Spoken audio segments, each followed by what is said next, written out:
Hello, my friends! My life as an artist was not easy. Refused by the art world, the money coming in only very irregularly. I had no support. Also, when I received a letter from a gallery located in Atlanta, Georgia, USA, I felt like I was getting a breath of fresh air. The owner of the gallery, Enzo Scalise, had seen an exhibition of my painting in New York organized by one of my representatives, but had no other results. He was so enthusiastic about my creations that he contacted the Ministry of Foreign Affairs, who put me in touch with him.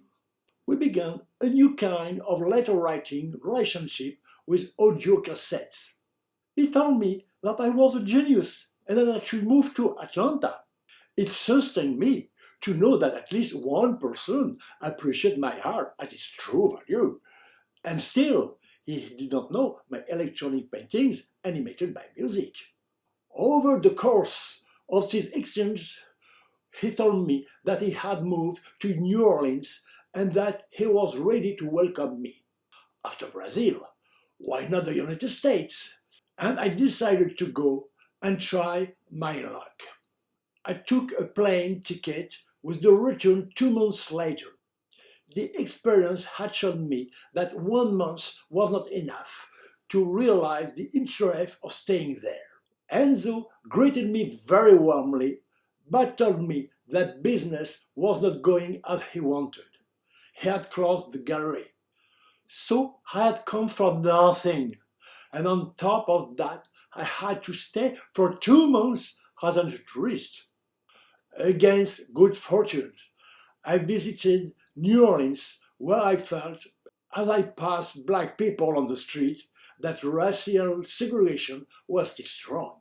Moreover, Enzo, of Italian origin, told me not to speak to blacks. I didn't listen to him, on this point being profoundly anti-racist.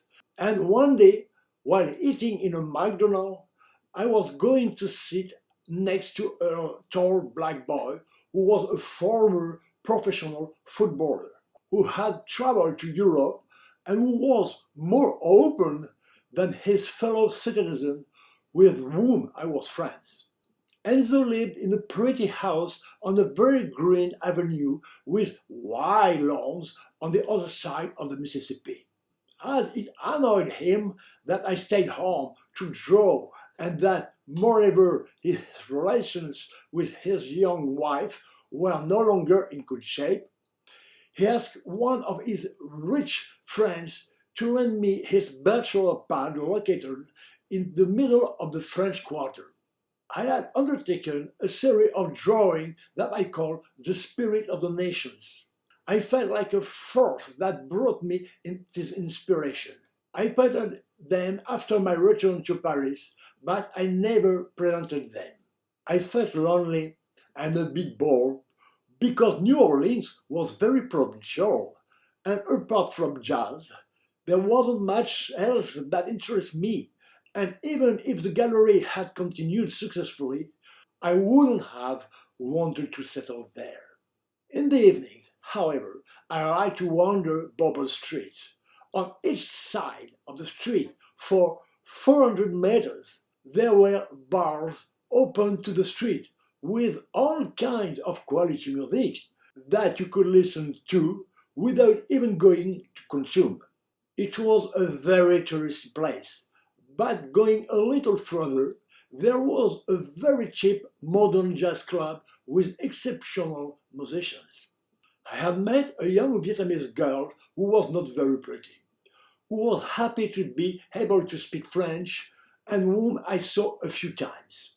She told me that her boyfriend, who had brought her from Vietnam, was giving her a hard time.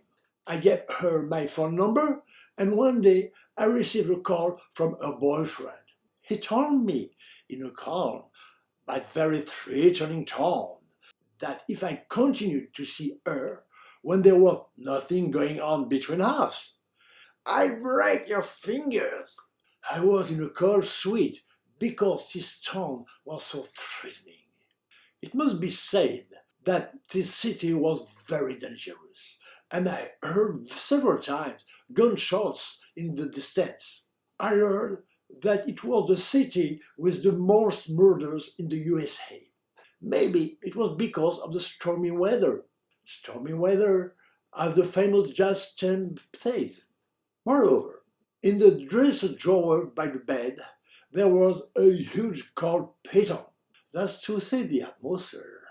I only met one lady with whom I had a purely friendly relationship.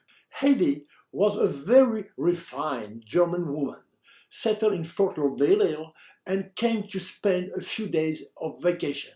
She was very comfortable financially, and after a few walks, she invited me to a restaurant located at the top of a large tower from where you could see the whole area extremely flat.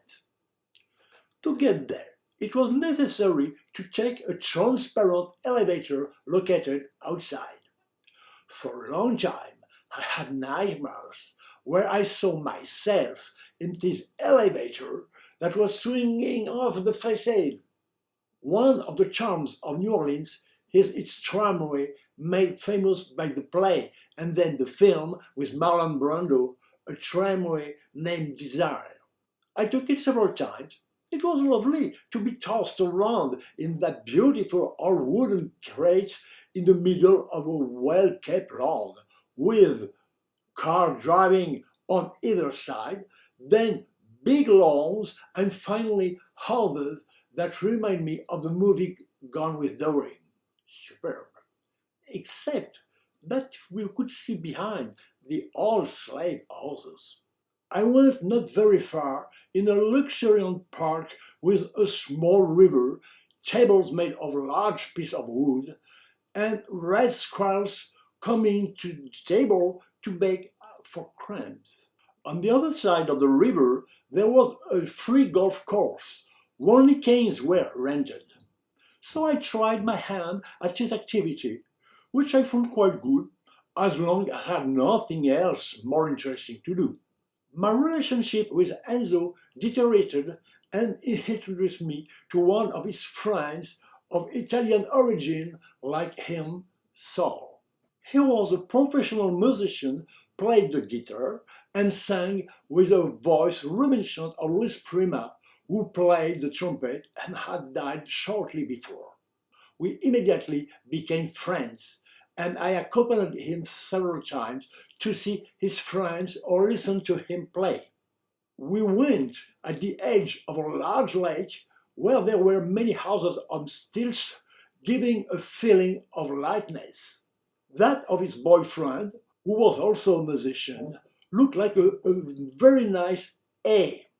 They were formidable chess players, like many musicians, to pass the time between sessions. Once we went to Baton Rouge, about 50 kilometers away. The highway was straight, and a huge orange sun was positioned right in the middle as if we were going to get there. The particles followed one another, and gradually the composition of the painting I was looking for, and which would become the gate of ecstasy, was put in confused order in my head. I saw a square blue door contained in another gold, also in another Tyrian rose. It will take me many years to succeed in assembling these doors by fusing the gold one and the pink one. Now, I realize that it was destiny that lent me this preparatory inspiration for the basic drawing of the corridor of infinity that I was going to find on October 27 of the same year, 1981.